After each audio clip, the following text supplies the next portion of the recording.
Sindh United party تعلقہ 7 شریف کی جانب سے اسسٹنٹ کمشنر 7 کی آفس کے گیٹ پر جو ہے اس وقت سیلاب متاثرین کو ان کے بنیادی سہولیات نہ فراہم کرنے کے خلاف جو ہے احتجاجی مظاہرہ کیا گیا ہے۔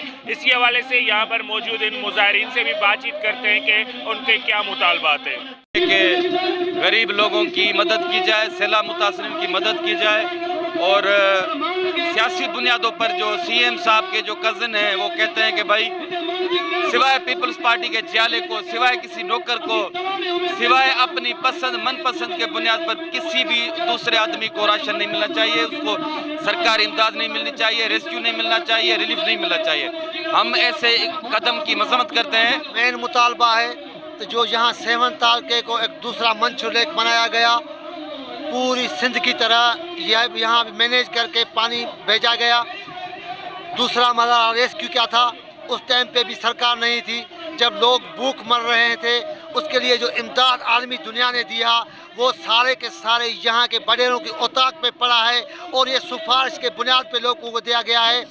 اور جو یہاں کے مخالفین کے ووٹر ہیں، مخالفین کے گاؤں ہیں، ان کو سیاسی مخالفت کے بنیاد پہ مکمل نظر انداز کیا گیا ہے۔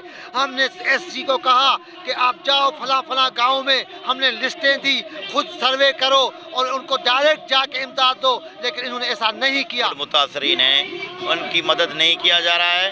یہاں کا اے سی وہ بھی کمداری کر رہا ہے، مختار کار 7 وہ بھی کمدار بنا ہوا ہے۔ یہ وڈیروں کے اوتاق پہ یہاں سے راشن لے کے جاتے ہیں، وہاں وڈیروں کے ہاتھ میں دے کے یہ واپس آتے ہیں۔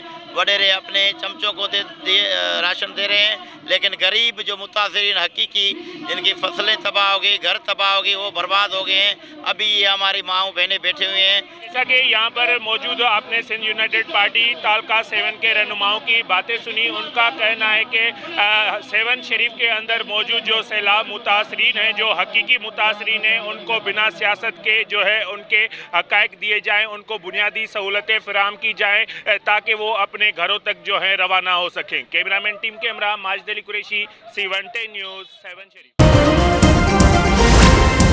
C110 نیوز، خبر کی اصل خبر۔